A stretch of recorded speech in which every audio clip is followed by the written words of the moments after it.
Okay, so today is our last session of this course. We will be concluding our learnings, whatever we have learned in this course, and we will be concluding our whole session, whole semester in today's session. So the agenda for today's session is that we will be discussing about research project. We will be giving some concluding remarks. We will discuss about publishing your research because you have done a remarkable job in writing a research paper, and it is not only worth commending, but you need to publish your research as well. It will be a great sense of achievement for you if you are able to publish your research at this very level. We will discuss how you can publish your research, how to find journals, how to find suitable publishing outlets for your research papers. We will discuss briefly about Learn module, which is a requirement by your university. And lastly, there will be an open question answer session about any research related query. Okay, so first of all, let us just recap whatever we have learned in our course of research and technology. So our session of research and technology, we began our research journey by defining the knowledge gap and how to find the knowledge gap in research. It turned out that finding and filling knowledge gap is what we continued doing throughout the research process. So we learned how to use resources like Google Scholar. We learned how to find out our relevant articles. We learned how to use various search techniques to find out research results. So we learned out how to define research problems and differentiate between research objectives and research questions was discussed in detail. So the discussion in Unit 1 and 2 were tested in assignment number 1, which focused upon defining your research problem, identifying your research objectives, and linking the theory and finding the knowledge gap. So your assignment number 1 was tested after your first two units, unit number 1 and unit number 2. In from unit number 3 to unit number 5, we focused upon developing arguments for your research. This was established by finding relevant variables.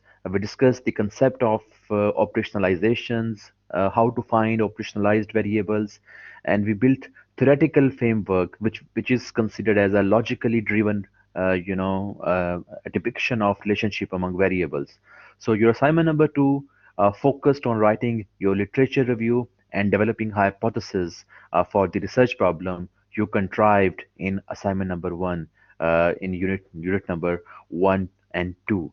So your first assignment checked your foundation of your research. Your second assignment checked your arguments of your research, whether you were able to derive your hypothesis correctly or not.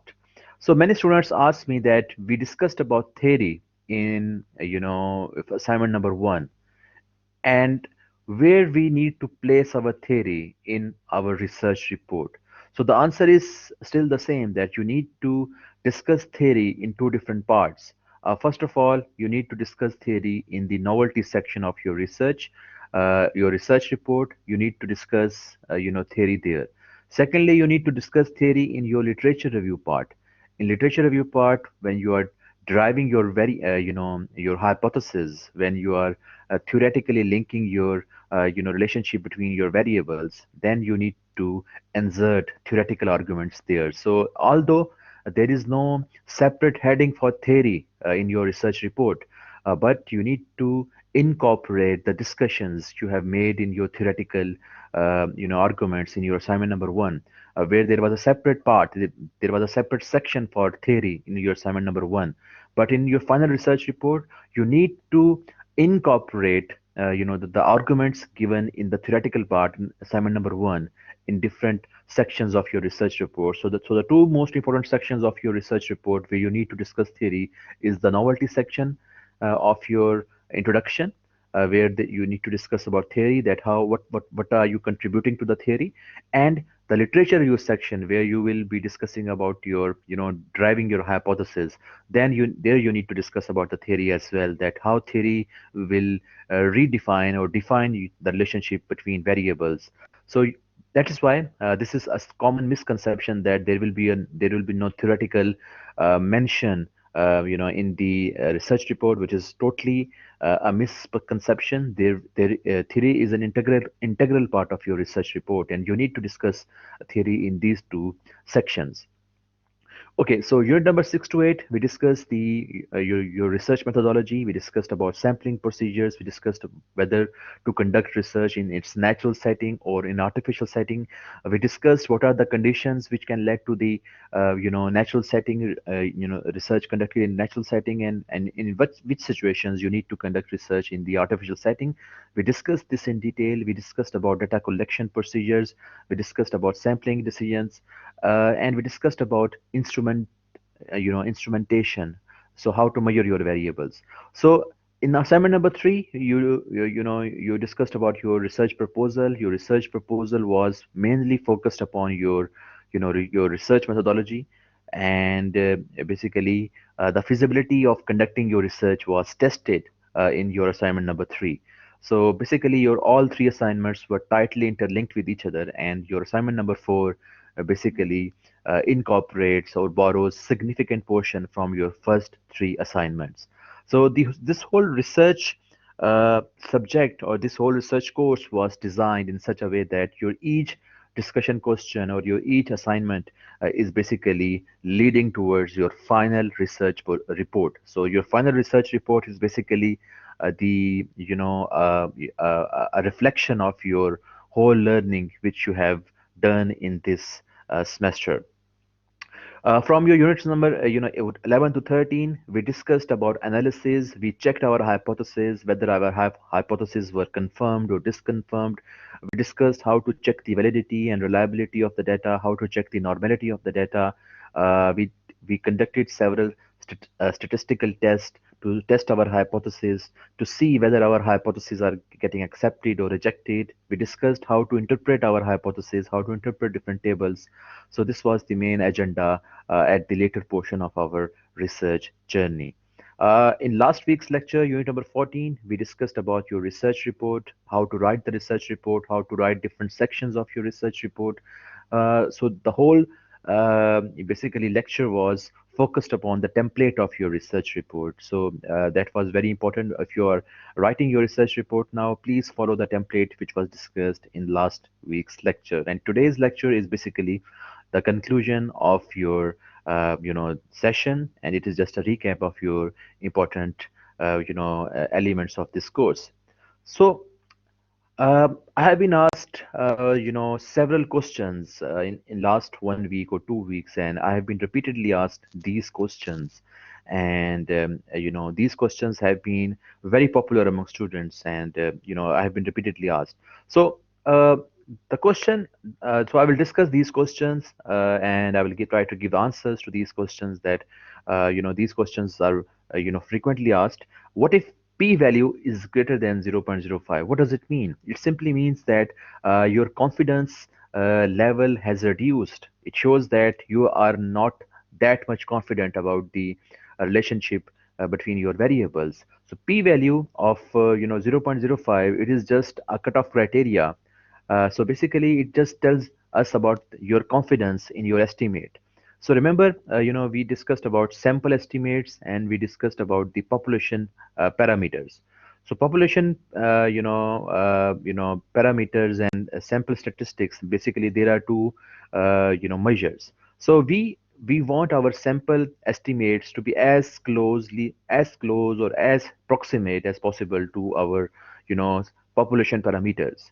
So that is why, we discussed that, our estimates are basically a function of precision and confidence. So if we want more precision, okay, if we want more precision, if we say that our sample estimates, they will accurately depict our population parameters or population estimates, we have to forego lots of confidence.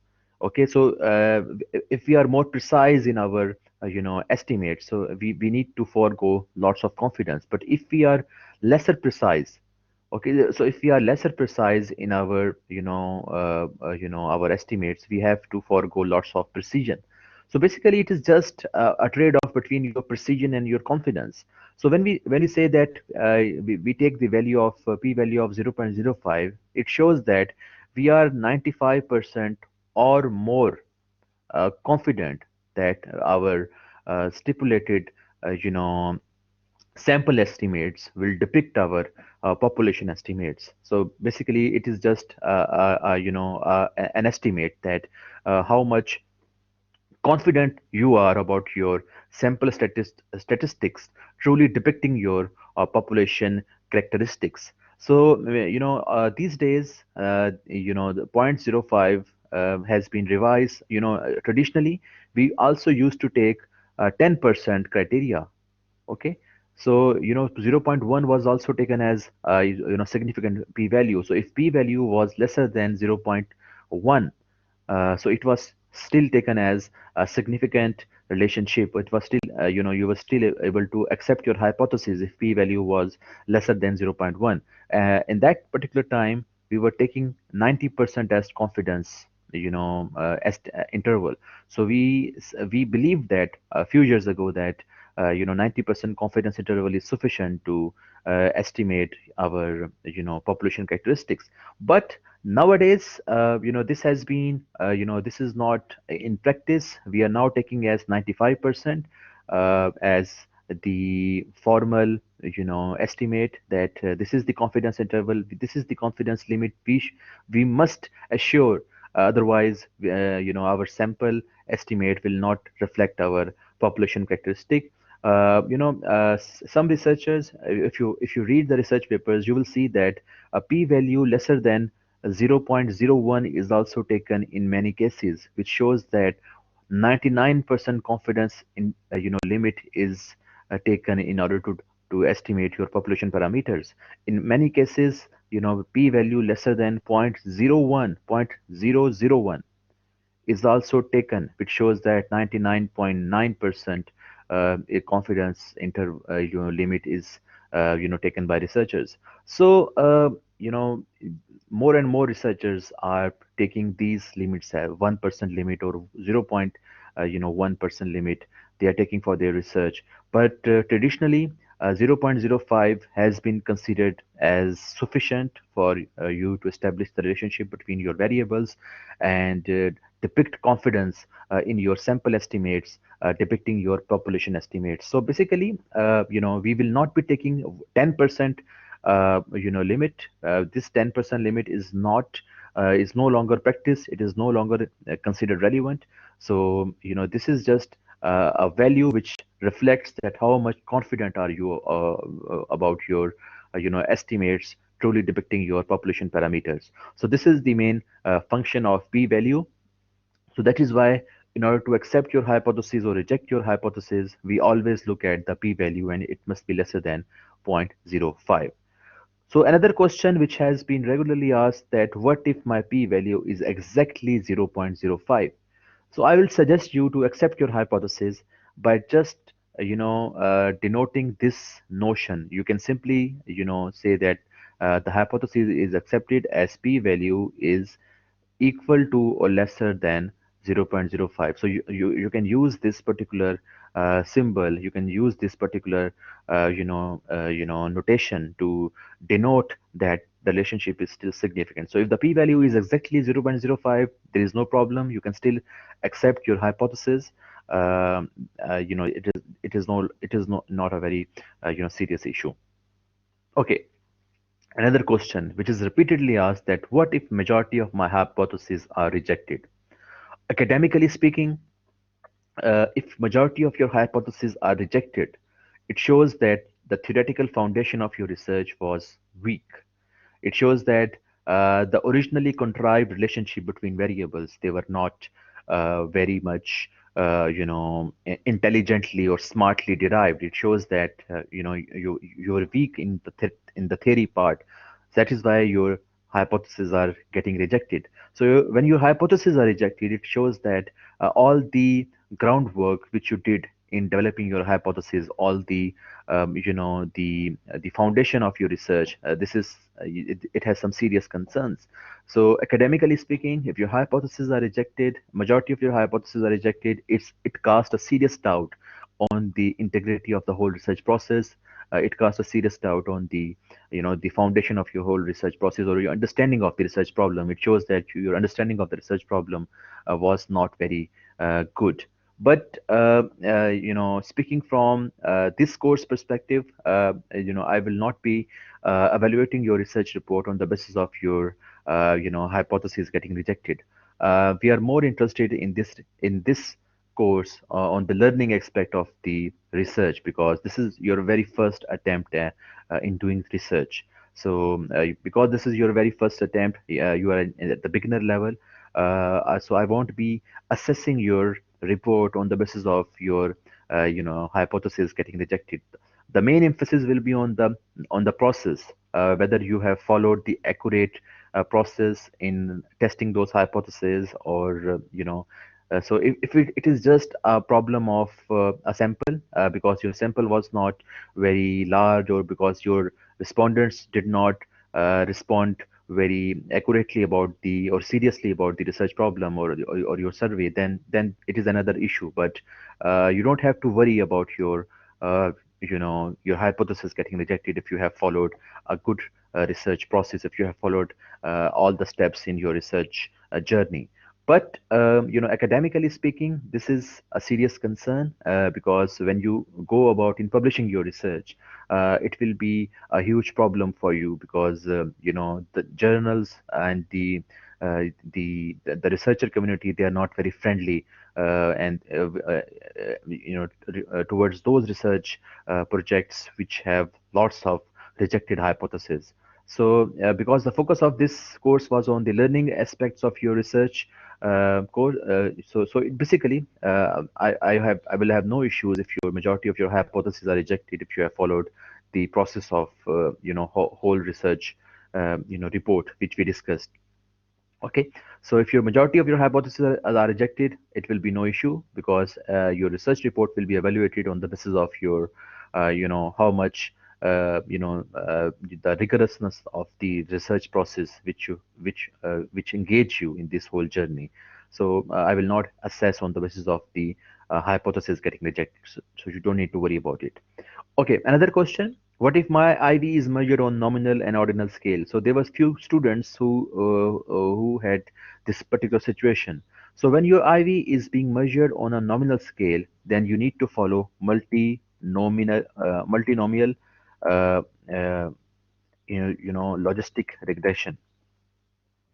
So you can simply follow this. You can simply find this regression in the regression portion of the SPSS software. And if your IV is being measured on an ordinal scale, then you need to follow ordinal regression. You need to conduct ordinal regression. So there were some cases where IV was being measured on the ordinal scale. So I suggested them. The students contacted me, and I suggested them. And for few students, I actually conducted their statistical test using ordinal regression. So if your IV is being measured on a nominal scale, please use multinomial logistic regression. And if your IV is being measured on an ordinal scale, please follow ordinal regression. And if your IV is being measured on an interval scale, you don't have to worry. You will simply follow the simple linear regression process which we conducted in our uh, you know online sessions. Okay, another question which is very common is the difference between abstract and conclusion section. So abstract and conclusion section are different. So you don't need to confuse between these two sections, because unlike the abstract, the conclusion is the last part of the main body of a paper or thesis. So it is where a researcher actually answers the big question that impelled him or her to undertake the research project in the first place. So the abstract is written for the potentially interested readers. While writing it, keep in mind that most readers read the abstract before they read the paper. So the abstract should give an impression of what the paper will be about. So you should write abstract, keeping in mind that your potential readers have not read the paper. So you should write abstract in that way. The conclusion section, it shall conclude the paper, and it is written for readers who already has read the paper. So, in other words, most readers have read the paper when they read the conclusion section. So, conclusion section should be written in such a way that tells the readers whether stated objectives of the research were met and how stated objectives of the research were fulfilled. So, when you are writing the conclusion section, you need to keep this in mind that you are writing conclusion section for those readers who have already read your paper and who have already read the previous sections of your paper, who have already read the previous sections of your research report. So that is why you don't need to repeat everything in the conclusion section. So you will only try to link your stated objectives of your research with your findings, and you will tell us that how your stated objectives of the research were fulfilled, or whether they were fulfilled or not, and why do you think that they were not fulfilled. On the other hand, the abstract is basically written just to summarize the whole paper, and it is written for those readers who have not read the paper. So basically, it is just a highlight of your research report. So it is just like a trailer of a movie. The movie trailer is released before its actual release in the cinemas to generate interest, to generate hype among the audiences. So similarly, abstract, it does the same thing. It is just a trailer of your whole research report. So you will just give us highlights. It will just include the main highlights of your research report. So a trailer is just 1 minute or 90 seconds or 100 seconds long, and a movie is about 120 minutes long. So so that is why your abstract has a limit of 200 words. So you have to encapsulate all the major highlights of different sections of your research report within the abstract. And conclusion is like the climax of the movie. It is like the climax scene of the movie where the actual story will unfold. Actual all the missing pieces of the movie, they will they will fall, they will find their place. So basically, the difference between abstract and conclusion is just like a movie trailer is the abstract, and the climax of the movie, where all missing pieces, they found their place. It is the conclusion section of your research report. So just keep in mind that why are you writing abstract? You're writing abstracts for those readers who have not read your research report, and you're writing a conclusion for those readers who have actually read your research report. Okay.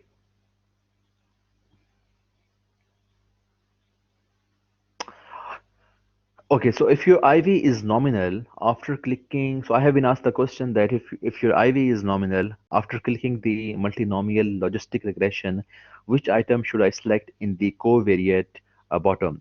So you don't need to select anything in the covariate bottom if you're just finding the relationship between IV and DV. So you don't need to check the covariate. Okay, so if you're just checking the relationship between IV and DV, there is no need to occupy that covariate box. Okay, so what is sample characteristic table? This is something which has been asked repeatedly, and this is a very common question among students. But I have clearly defined this thing in my lectures as well. So a sample characteristic table is basically a table which define the composition of your sample. So we discussed in our unit number 11 that you can simply go to the descriptive portion of the SPSS software, and you can just put the personal information variables in the descriptive portion, and you can just check the frequency, or it was it the frequency portion. You can also get the information from the frequency portion or the descriptive portion of your SPSS table. So generally, the sample characteristic table, it looks like this. It is very simple to construct. So you can just simply go to the frequency portion, and you will put gender there, and it will simply tell you about the frequency of the gender. So basically, the purpose of your sample characteristic table is to inform the readers about the composition of your sample. The composition of your sample is a very important information. It tells the readers that who are the participants of your research.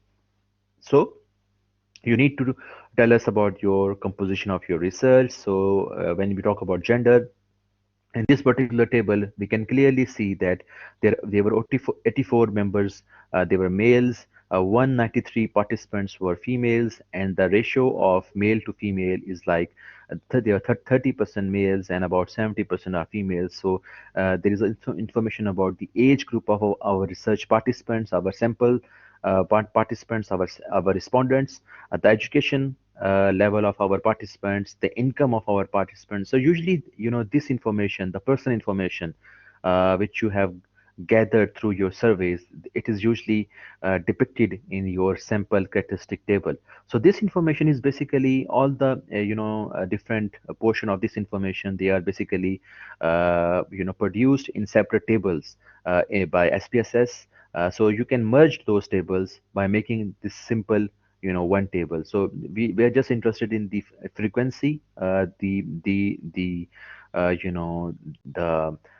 different you know the groups, the frequency of different groups in your sample and their percentage. That's it. So we are just interested in this information. So this table is basically providing us information about your sample composition. So just by reading this table, we can understand that the majority of your sample population, they were earning between 1,500 to 2,000 euros per month. So it means that your population, 35% or 36% of your population, your sample participants, they belong to this particular group. So it would be very easy to contextualize your findings for the reader. So that is why it is very important for you to present sample characteristic table in your research report. So this is a sample of your sample characteristic table, which you need to provide in your research report.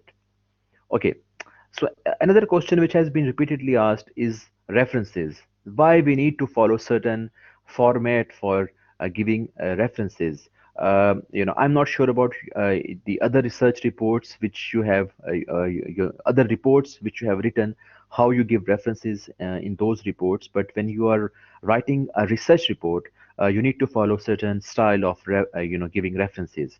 So the references, in the in-text references are different from the references that are found in the bibliographic section of your research. So the in-text references are the references that are found in the main body of your research, and the references which are found at the end of your research report, which are given in a separate section, they are written differently. So you don't need to confuse these two referencing styles. So when you are giving in-text references, you need to follow two styles. We have two styles. In the first style, the author's surname is followed by year, which is followed by the findings. Okay, so usually this style is used when you are giving some very important finding, or some when you are discussing some very important literature in your research report. So if a finding is very important in your research report, very pertinent in your research report, then you need to follow this particular referencing style, where author surname is given first, the surname of the author is written first, followed by the year in bracket, which is followed by the finding. So when a finding is very important in your research report, in your research paper, you need to follow this citation style, that you write the author name first, the surname of the author is written first, followed by the year in the bracket, and then the important finding. So when you are giving a very important finding, you need to follow this particular style. But when finding is just a corroboration of the findings of other researchers, then you can follow the second style, which is the finding is given first and the author's surname and the year is given in the bracket at the end of the sentence, like the case here. Okay, so this is just it is just a corroboration of the findings which is given by this particular author. So when there is a corroboration of the findings given by other authors, you can use this referencing style. It is very good to mix these two styles because, of course, there are important literature findings given in your research report. So you need to discuss, you need to, you need to assert those findings. So the author name is mentioned first, and you need to categorically describe that this author in that particular year, when that research was published, referred to this or asserted this or determined this thing. So when your finding is very important in your research context, you need to follow the first citation style, when author surname is given first and the year of publication is given in the bracket. But if your finding is just a corroboration of the findings of other researchers, the finding is not that important, but it is important because it is part of your research report. But it is just a corroboration of the findings of other researchers, then you need to follow the second citation style, which is findings are given first and the author's surname and the year is given at the end. Okay, so these are the two referencing styles. So you please keep on mixing these two styles, because I often see that most of the students, what they do is that they just follow a single style. They keep on following this particular style. The author's surname is given, followed by findings, then author's surname is given, followed by findings, then same style is used again and again. You need to keep on mixing these two styles and only use the first style when there are some very important findings in your sections. Okay, so there is also a protocol of giving in-text citations. I need to mention this again because I repeatedly see the mistake in this particular procedure. So if you have four authors, if you're citing research which is written by four authors, then you need to cite it in this particular way, that you need to write the surname of all the four authors only when citing them for the very first time in your research report. So if you're citing them in your introduction section, you need to mention all the four author surnames and the year of their publication. But if you are again citing them in your introduction section or in your literature review section or in your methodology section or in your discussion section, then you will only use the surname of the first author, and the other authors, they will be basically identified by et al. So et al means their companions in the research process. So when you are using it for the first time, when there are four authors in a research citation, when you're using it for the first time, cite the surnames of all the four authors. But when you are using it second time or third time in your research report, just use the surname of the first author followed by the et al. If the number of authors are more than four, then you don't need to write the surnames of all the authors in your research, report in the body of your research report. Okay, in the body of your research report, you don't need to write the surname of all the authors if the number of authors are more than four. So you can simply, state the surname of the first author followed by et al. So if the number of authors are more than four, you can use et al. Right from the beginning. So if you're citing them for the very first time, you can use et al. If you're citing them for the second time, you will still use et al. Okay, if the number of authors are three or less than three, you need to use the surname of all the authors when citing them for the first time or for their subsequent citations. So if the number of authors are three or less than three, you need to repeat, the same even in the subsequent citations. So it is very important. The number of authors in your research report in your citation is a very important indicator in your citation process. So if the number of authors are four, cite all the surnames of the four authors when you are citing them for the very first time. Okay, but use the surname of the first author only when you are citing them for the second time. If the number of authors are more than four, use the surname of the first author. That's it. Okay. If you are citing them for the very first time, but if the number of authors are three or less than three, then you need to use the surname of all the authors. Even if you are citing them more than once. So this is the in-text citation. Okay. So the in-text citation is different from the citation in your bibliography section of your research report, which is usually found at the end of your research report. So when you are writing the references section, the citation style is different. The references must be arranged alphabetically, and the references must be complete in all the aspects. So if you see the references, you just see that this is the surname of the author, okay, and this is the initials of the author. So we did not use initials during the in-text citation. Please keep in mind that initials of the authors are not used in the in-text citation, but when you're citing their work in the references, you need to provide the complete details of the authors. So the surname is provided, the initials of the author is provided, the second author name is provided, the initials are provided. Even if the authors are more than four or five, we write the complete details of all the authors.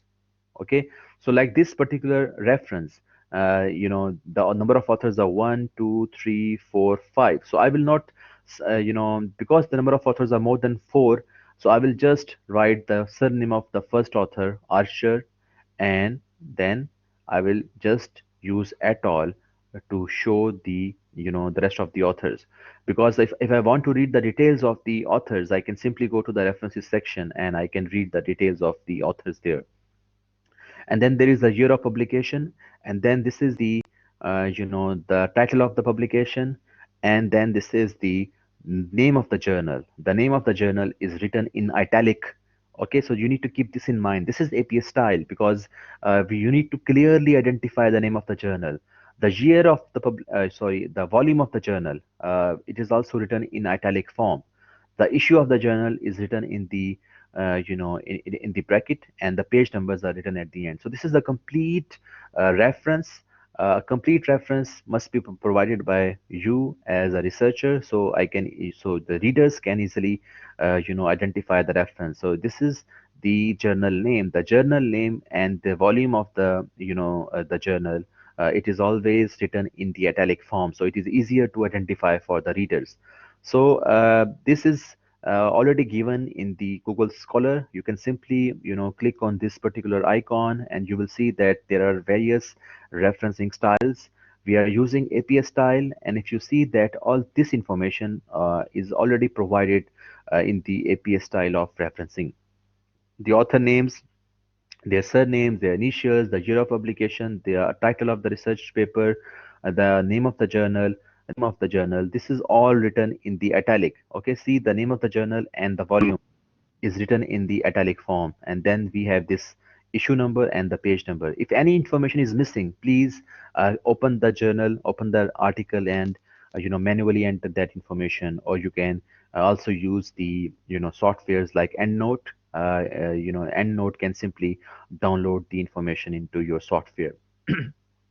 Okay, so these are the main queries which have been asked in last few weeks. Now let's get towards the publishing part. So you have written your research report. So it is a matter of great achievement that you have written your first research report. So how about publishing your research? Why publishing your research is important? So this is a very important question for you to understand, that why publishing your research is important. The simple answer is, when your research is published, more and more people read your research work. At the moment, only I have read your research report, or your colleagues have read your research output in discussion question activities. It is important for you to get more and more people to read your results and share with other people the interpretation of your findings. So it is a very good platform for you to publish your research, because you have done lots of hard work in writing your research report. There you have created knowledge. So basically research is a knowledge creating activity. So you have created some knowledge, so it is very important for you to publish your research and get more and more people to read about your research. Also, China-focused studies are given high relevance these days. Why? Because China is the largest country in the world in terms of population. It is the fastest growing economy in the world. So more and more people are very much interested in reading about China. So if your research is about Chinese population, or Chinese students, or Chinese customers, or Chinese tourists, people are interested in reading about this research, because China as a whole, it generates lots of interest in academia or industry. So it is very important that you keep in mind that China focused studies are given lots of relevance in the world. And so your research is focused on Chinese population. So basically there is a great opportunity for you that you can publish your research by publishing your research, because the population of your research is, it is a very sought after population. Many people are interested in reading about China and about Chinese population. Okay. In peer-reviewed journals, so when you publish your research, I will soon show you the process of publication. Your research efforts gets evaluated more objectively. So you will be given more objective, assessment, because at in this particular, semester, I'm just giving you an assessment on the basis of your effort, not on the basis of your, objectivity, your whole research output. So the assessment, the evaluation of your research report is made on the basis of your effort, not on the basis of your results. Because when you submit your paper in the peer reviewed journals, your paper is evaluated by an expert in that field, and that expert gives you a more objective assessment, because it is a blind process, because the reviewer, the expert, does not know your name, the expert, and you don't know the expert's name. So this is the whole process, which is called as a double blind peer review process. So you don't know the name of the expert, and expert don't know your name, so your paper gets evaluated more objectively. And because that person is an expert in that field of research, so it is very a very a very fruitful process, which gives you a very objective assessment of your research effort. Uh, Moreover, there are a lot of research reports which are focused on gender studies, on language issues, and I'm not an expert on language issues or gender studies or finance or accounting. So that's why, because I'm not an expert in this field, so your research effort will be evaluated by the experts in gender studies, experts in the field of accounting, experts in the field of finance or language. So that is why, it will be more better for you that your research reports will be evaluated more objectively, because in this semester the evaluation is made on the basis of effort, the evaluation is made on the basis of learning. That's it. uh, the evaluation is not made on the basis of the output of your research report. So it may be possible that there is a research report where many hypotheses are wrong or are rejected, but because the whole research process was understood accurately, so still that student end up getting good score. So the process of evaluation is not that objective in this course, from my side, because there is a lot of leniency, because this is your first attempt, and the whole focus was on the learning rather than on the outcome of your research report. So this is why your publishing your research is very important. Published research is given extra weightage in evaluating your application. Soon you will be applying for your higher degrees, for your masters. You will be applying in different universities in China or outside China. A published research in your CV, a published research in your application is given a lot of weightage. It tells about your written skills. It tells us, about your smartness, your efficiency as a student. So basically, it is a very good, it has a very good added advantage for your application in your master's program. Okay, so first step, how to find appropriate journals for your publishing your research. So journals, you need to focus on those journals which publish on the same topics. So the focus must be on those journals which publish on the same topics. Okay. Secondly, the journals which publish on the same topics in the same geographic area. So this is something which I will encourage you to find out. So those journals which publish on the same topics in the same geographic area. For instance, if you have done research on employees in China, okay, if your focus was on employees in China or the organizations in China, so you can you can target the Chinese management studies. Now, this is a journal which focus on Chinese organizations and the management science related studies in China. So this is a very good journal if your focus was on employees in China in terms of their HR activities or in terms of any other organizational behavior related activity. Or if your focus was on education, sector in China, you can focus on frontiers of education in China. This is a journal. Okay, so basically, this is also a very good way. So you can choose those journals which publish on the same topic which you have investigated in your research, and in the same geographic area where you have done your research. Like if you have done research in terms of distance education in America, the American Journal of Distance Education can be focused upon.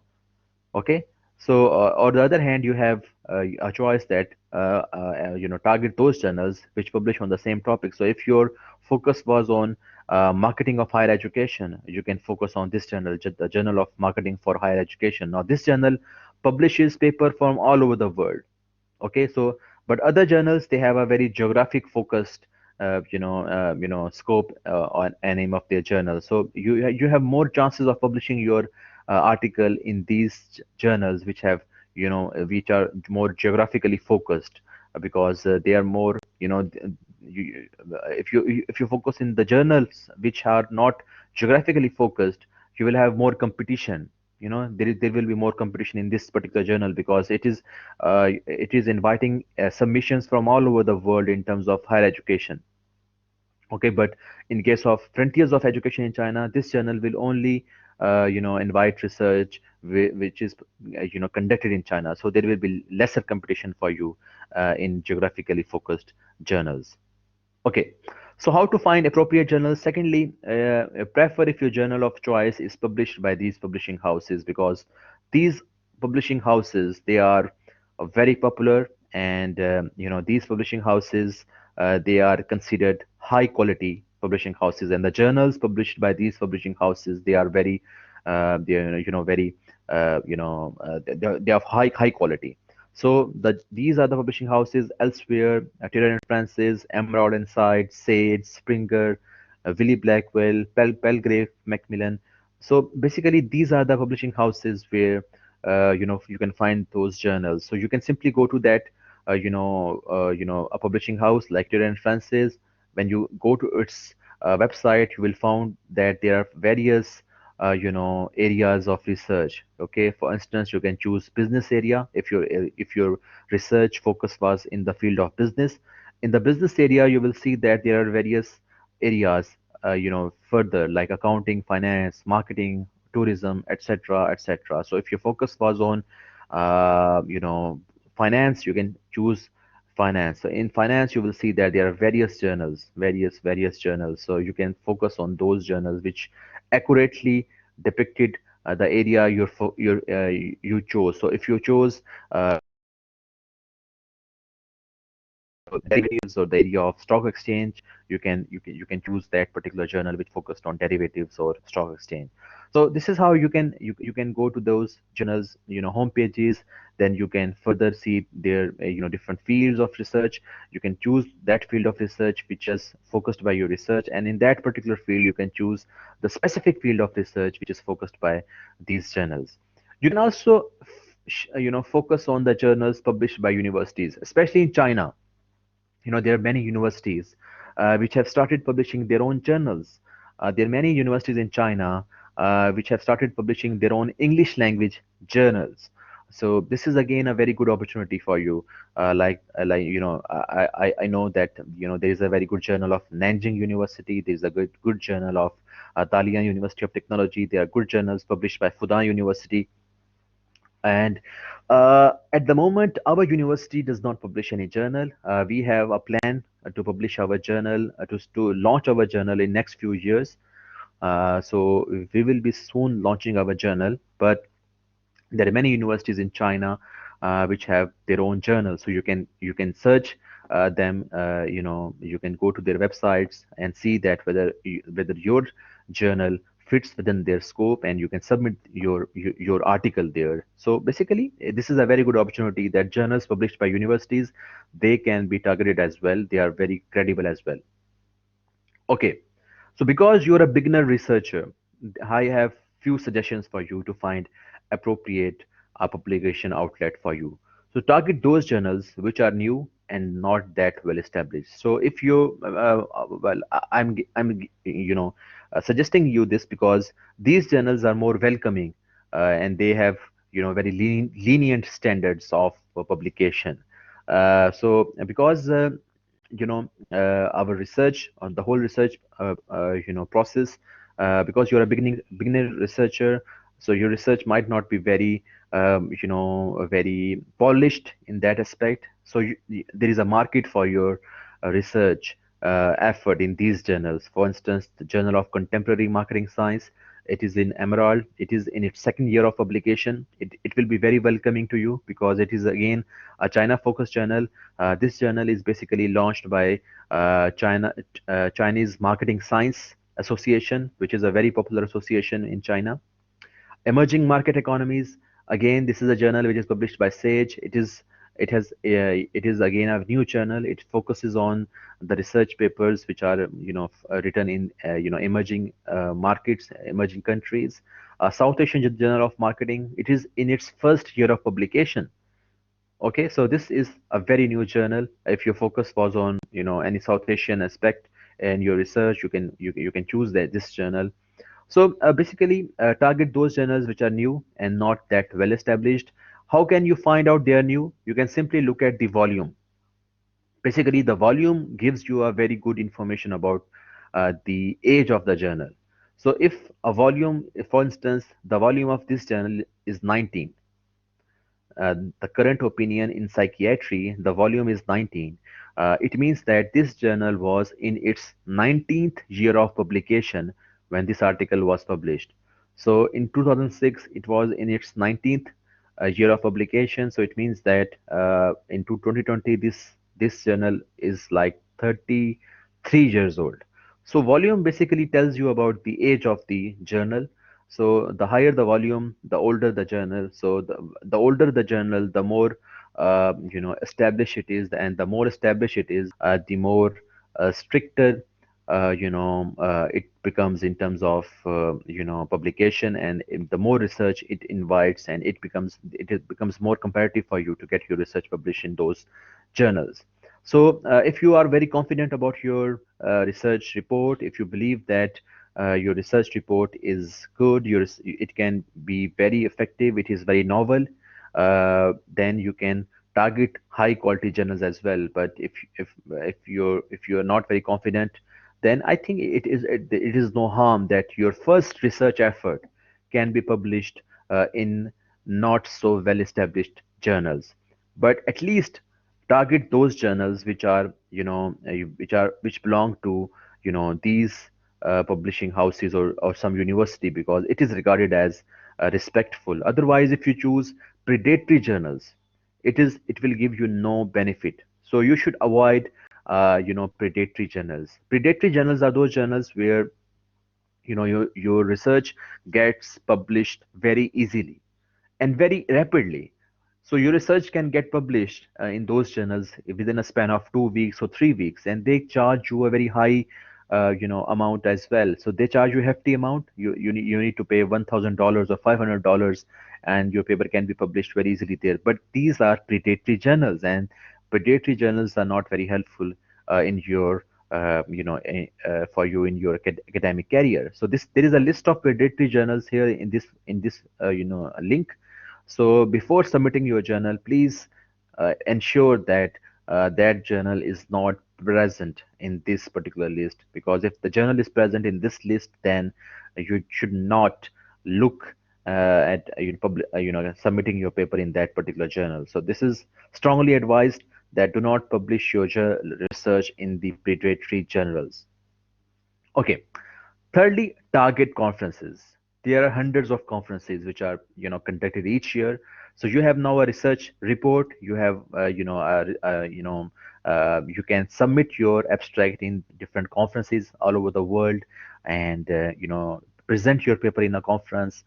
Presenting your paper in a conference is very effective because they are experts and they will give you feedback on your research right at the spot, and you will get a very good feedback, very valuable feedback about your research process. So conferences are very good for you. You can attend the conferences. This will be a great achievement for you if you are able to attend conferences at this point of time in your career. And many conferences, they published proceedings as well. Some conferences have a collaboration with journals, so they published proceedings in jointly with the journal, so it will be good for you if you target some conference. There are many conferences which are conducted in China, which are conducted even in the other countries. You can go to other countries as well, or you can simply present virtually your paper. So you don't need to go to that country. You can simply present your paper virtually as well, due to pandemic these days. Okay, target those journals which publish similar papers. So you need to read aims or scope of the journal, because by reading aims and scope of the journals, you can evaluate whether your paper fits within that aim or scope as well or not.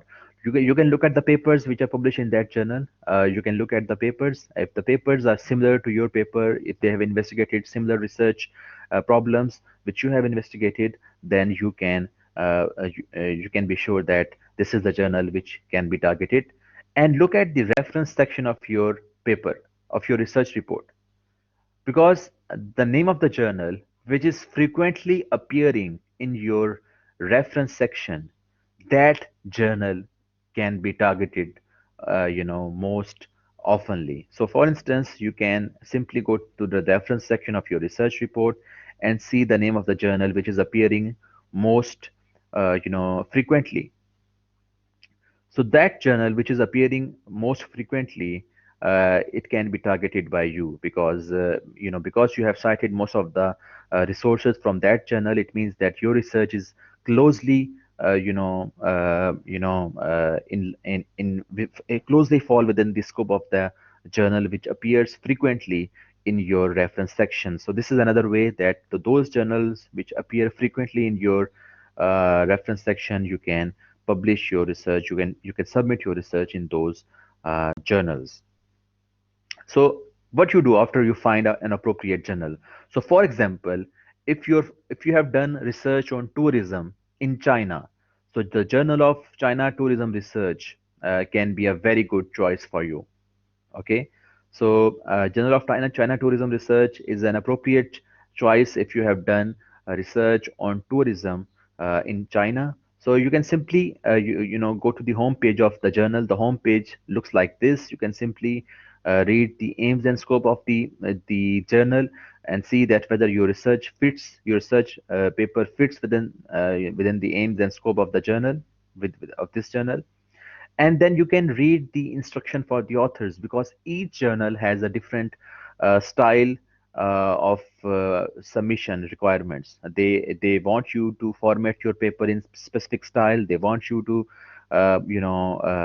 they have separate formatting for their journals, so you need to follow that submission style for those journals. So you need to read the instruction for authors. So just open the instruction for the authors and start reading them. You can also find the latest papers published in that journal by looking at the current issue. You can also find out the previous papers published in that journal by looking at the previous list of issues. So there is a lot of information available, and you can submit your article by clicking on this particular button, submit an article. But first of all, modify your research paper within the according to the requirements of this journal. So you need to click on instruction for authors, and then you find out that you need to read about these guidelines about the journal, whether that journal fits within your scope, of your research or not. Prepare your paper within the guidelines of that journal, the structure of the paper, the word limits, the style guidelines, the formatting and templates, the referencing style. The all the requirements which are given here, you must follow them. Okay, and submitting your paper, this is the last step after you have modified your paper according to the requirements of that journal. Then you can submit your paper by clicking on this link. This will, takes you to the the portal where you can submit your paper. So, for instance, when you start preparing your paper, there is a structure given. So you need to follow this structure. So usually the structure is very much similar to the structure which we followed in our research report. So there is not much to change in that aspect. Secondly, you need to declare your interest statement, because this is your research report, your research paper is an intellectual property. So there are copyright issues. Okay, because it is an intellectual property, you need to reserve your copyright. So you need to declare that this is your own research work and there is no declaration of interest. There is no conflict of interest with anyone else. Okay, so you need to declare it, right? You need to prepare a statement that this research effort has no conflict of interest with any other person or any other organization. So you need to write this statement because this is your intellectual property, and there will be copyrights assigned to your research paper when you publish your research paper. So word limits you need to follow. The word limits, for instance, for this journal, the word limit is 8,000 words. So for our report, for our research paper, we have a word limit of 5 to 7,000 words. So most of the journals, they have 7,000 words or 6,000 words limit. So our research reports, they fall within that limit.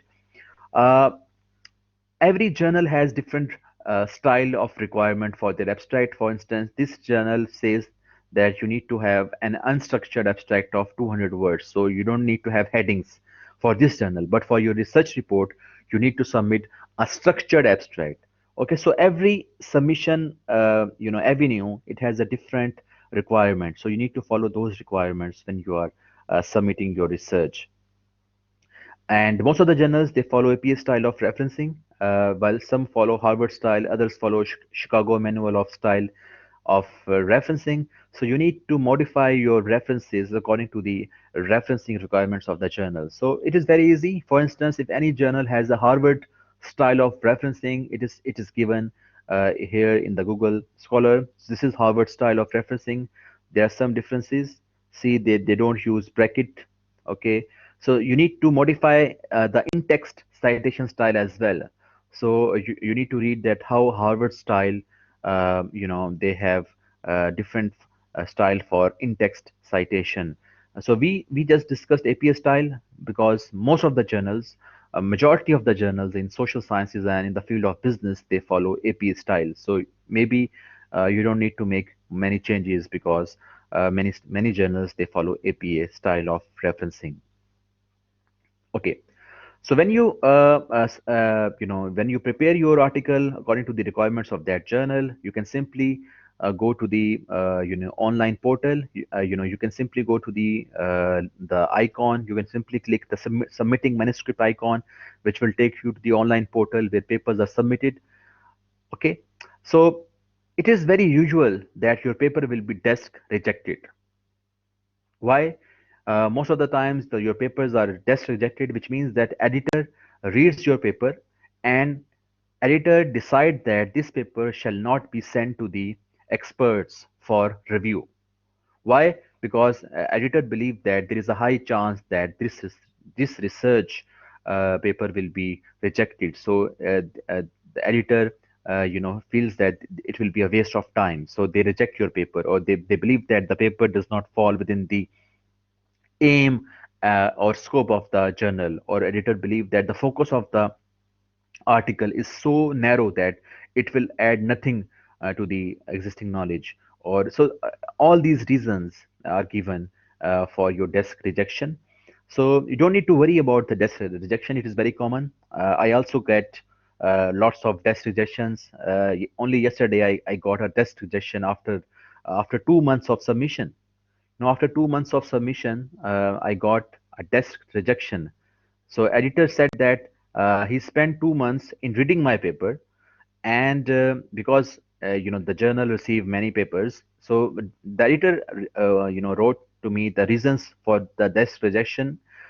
He gave me some suggestions to improve my paper, and also he said that around 40% of papers are desk rejected in our journal. It was a very good quality journal. It was one of the most prestigious journals in the field of tourism. So they said that the 40% of the papers are desk rejected. So they try to make me feel better that I'm not the only one who is getting his paper desk rejected. So it is very common that your paper will be rejected without the review process. So you don't need to worry about it. If your paper is not rejected, it will enter a double blind peer review process, which means that the experts who review your paper don't know your identity, and you don't know the identity of the reviewers or the experts who are evaluating your paper. So this is called as double blind peer review process. So to ensure the objectivity, to ensure that the integrity of the evaluation is maintained. So after the review process, you will get a result. You can get rejection, you can get major revision, you can get minor revision.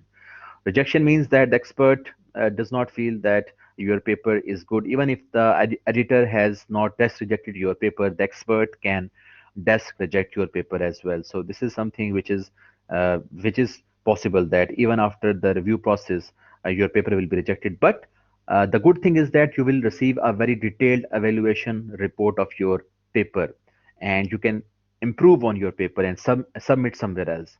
But if they say that your paper needs revision, they will write that which parts of your paper they need revision. So you will do revision. You will rewrite those parts, and you will resubmit your paper. So the review time from submission to publication is pretty long. It can take you 6 months. It can take you 7 months, 8 months, 1 year as well.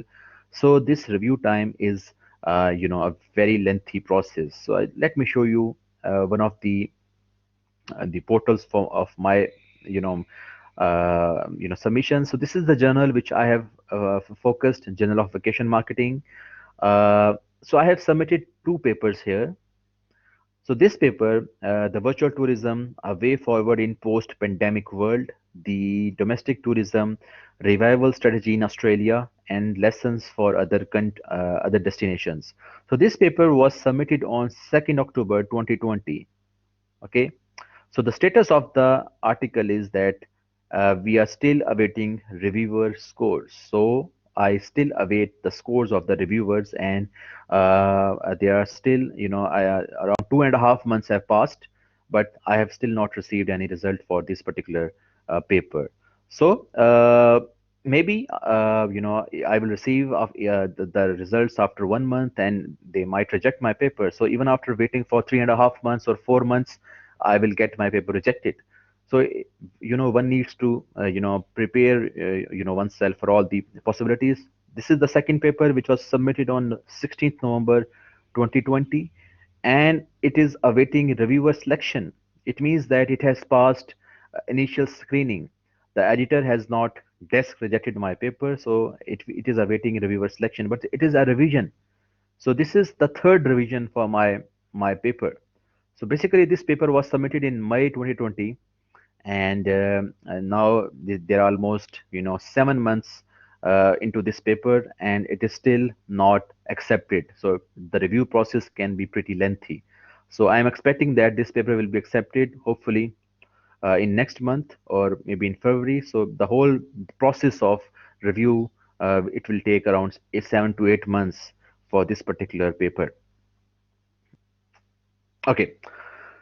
Okay, so now we need to discuss about the Learn module. Learn is basically an acronym for Library Essentials for Access and Research Navigation. It is just, a type of certification which is given to the students, which signifies their information literacy.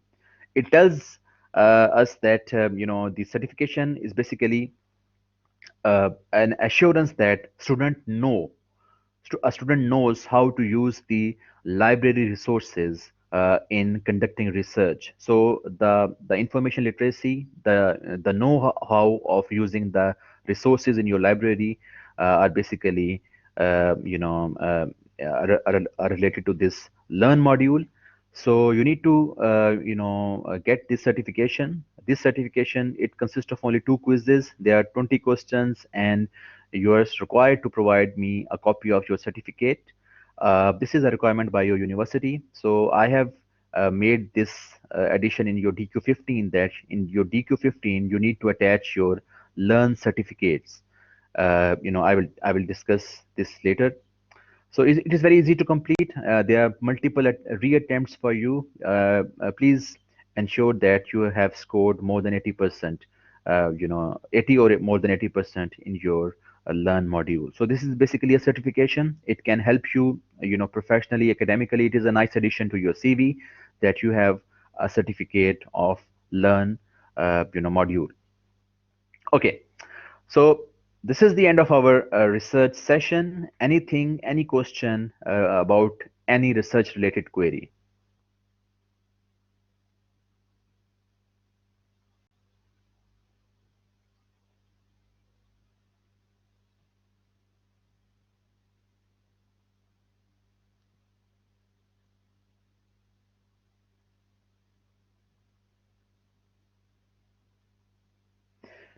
If you have any question regarding your research report, or any research related query is there, please feel free to discuss with me.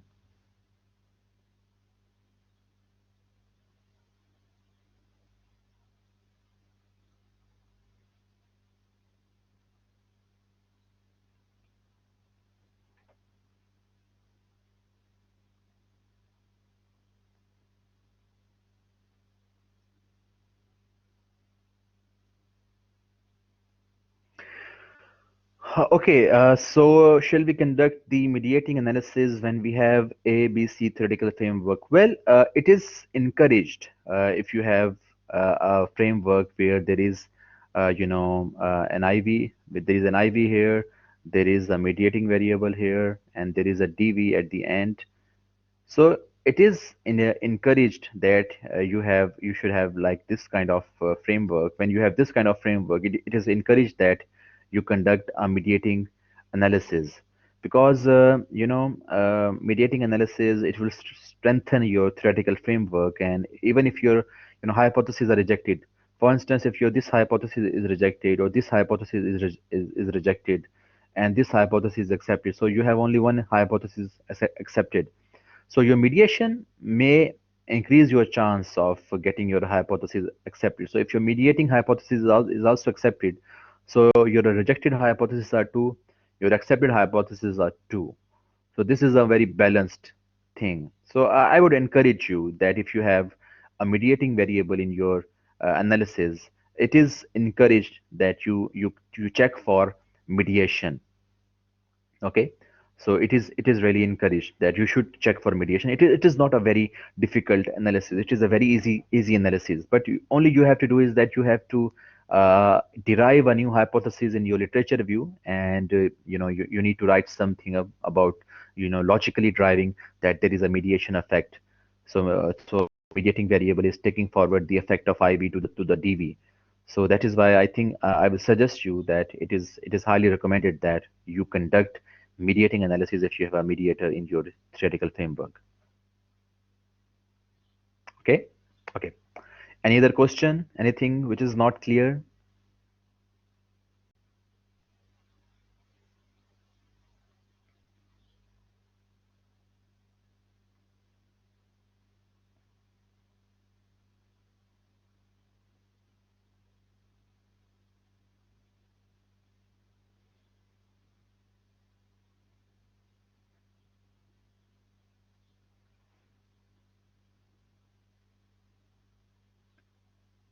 Any other thing which is not clear? Please feel free to discuss with me.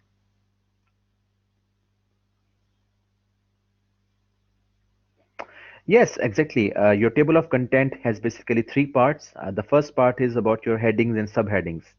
Okay. All the headings and subheadings of your research report will be given in the table of content. It will look like this, that for instance, there is introduction section, and there is a subheading in the introduction section.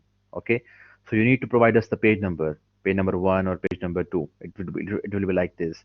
So it will be like this for the whole report. Secondly, your table of content will include the list of tables. You have lots of tables, like, okay. So there will be a list of tables in your table of content. So like your first table may be your sample characteristic table. You will write it like this: table one, okay, the sample characteristic table, and the page number of that table. Maybe the page number can be 15.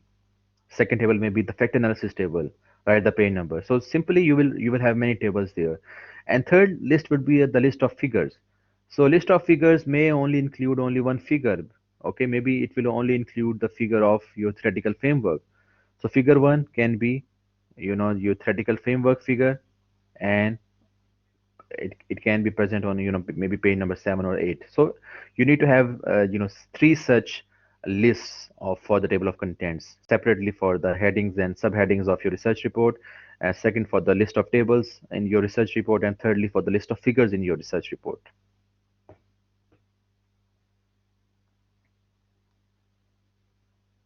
Okay. Okay, any other thing which is not clear?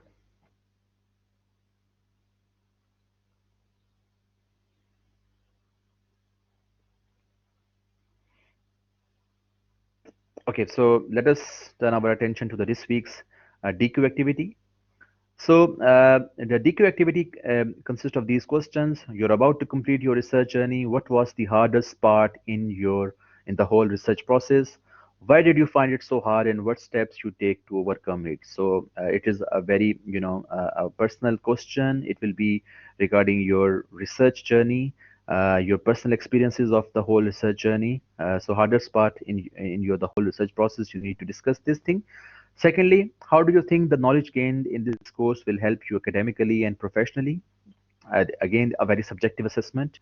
You can discuss open-heartedly if there is anything which is which can help you academically or professionally. Thirdly, which journal are you targeting to publish your research? So you can simply follow the guidelines given in today's session and discuss the journal which you believe that it can be a good publishing outlet for your research paper. And lastly, please attach your Learn module certificate with the initial post. Okay, please attach your certificate. So I will download those certificates from those initial post, and just need to select three other students post and provide feedback for their suggestion. So the deadline is 19th December. One extra day is given to complete your Learn module. So usually the deadline is Friday, but the deadline for your this week's DQ activity is 19th December, which is Saturday. So the first response can be given on by Saturday, and so you can use one extra day to complete your Learn module. And deadline for responses is Monday, 21st December.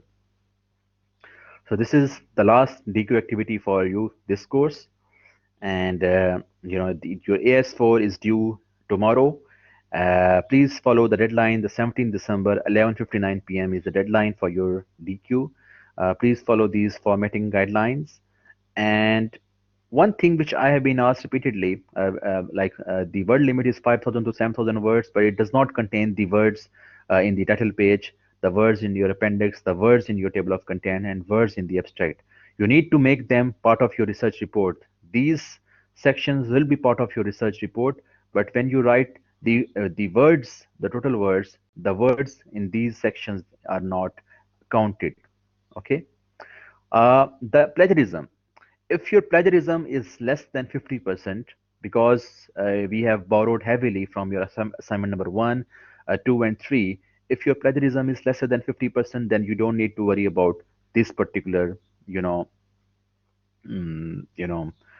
requirement. So just focus on this particular thing. Your overall plagiarism must be lower than 50% for your research report. Lastly, your course evaluations are due tonight. The deadline is fast approaching. The first section, it has a very low response rate of 75%. We need this response rate, more than 80%. The second section, it has a response rate of 79%. It is almost there, but we need at least one or two more responses from the second section. So please, if you have not given your responses, if you've not given your evaluations, please provide your evaluations, because the deadline finishes tonight. Okay, so we have not reached the required responses in these two sections. And so this is the, the links which you can use to give evaluations. So anything else, any question which you are confused about?